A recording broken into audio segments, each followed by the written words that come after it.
You know the saying, you are what you eat? Disclaimer, this is not a post about healthy eating. Okay, have you ever stopped to think that you're not only what you eat, but also what you consume all around you all the time? I'm talking about what you read, what you listen to, what you watch, the people you surround yourself with, and the environment you're in. Okay, when we hear that nasty little 4-letter word diet, we think of healthy eating and kale. But diet actually has to do with everything that we consume all the time. Every stimuli our senses take in affects us. Okay, studies have shown it affects our mood, our thoughts, even the trajectory of our lives. So let's break it down. But before we do, make sure to subscribe below so that you're not missing any further episodes. First, what we listen to. All right, picture this. You're getting ready to go out for a run. You're getting ready to lift weights, do something active.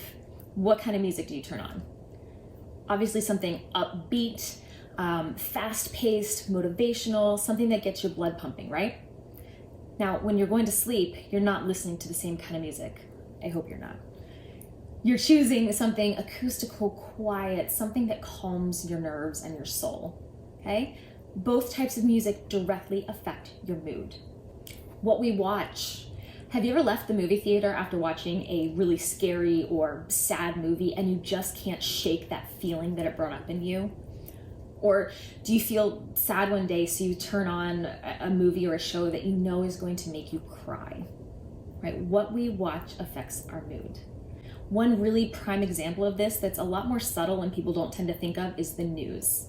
If you have the news on, you are being bombarded with negative stories. All right, stories about murder, house fires, abuse, negative political discourse. All of these things are seeping into you. Okay? And I'm not even gonna get started on the political stuff that watching certain stations can clearly skew your way of thinking and your view on the world.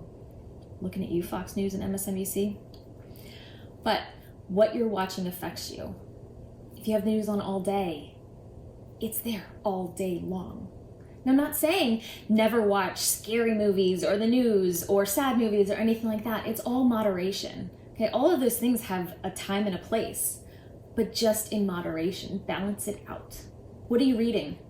Are you only reading on the quick clicks on Facebook that bring up BuzzFeed articles about, I don't know, funny things cats do, or the latest synopsis on a reality TV show? Right, that is the equivalent of eating pixie sticks all the time. Pixie sticks are good, okay, but not all the time. They have no nutritional value. They're not feeding you. Or are you looking for books that feed your soul, giving you perspective, make you grow? Okay, and dude, these things aren't mutually exclusive. You can have both, all right? Every once in a while, I like a big old bowl of ice cream, but I also balance it out with getting, all my veggies and fruits for the day. Have both. Be conscious of the things you're reading and taking in. What kind of people do you have in your life?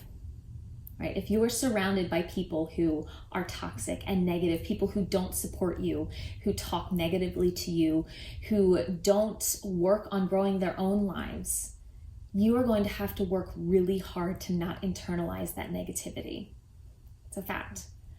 Now, I'm not saying that you can always choose who you have in your life. You may have a negative boss or a dysfunctional parent. Instead, you need to work hard to create healthy boundaries so that you protect yourself from toxicity and negativity that they bring into your life. And in conjunction with doing that, you need to start filling your life with people who bring you joy, who pump you up, who make you feel alive, and who are growing in their own lives. And finally, the environment that you're surrounding yourself with. All right, are you going into work every day in a artificially lit, depressing cubicle? Are you coming home at the end of the day to a dirty house that's cluttered with the blinds closed? These things affect us. Again, can't always choose where we have to be, but we can have a little bit of control over it. Do you have a depressing cubicle at work? Bring in a plant. Get some greenery in there. Cut out pictures of a favorite destination you'd love to travel to and put it up on your cubicle walls. Anything to lift the mood and make it a more pleasant place to be. Your home. Okay, tidy up, keep it tidy and clean, open those blinds, get some natural light in. And the other thing you can do with these strategies is get outside more. Being outside, fresh air, nature, It feeds our souls. So with all of this, it's all about moderation. You can have everything, little bits of everything in your life, but all in moderation, just like with a diet. Okay? There are some times that I just need to blast Rage Against the Machine and punch my heavy bag. And I do have a Spotify playlist labeled Melancholy that I deliberately listen to when I need to cry. It's okay.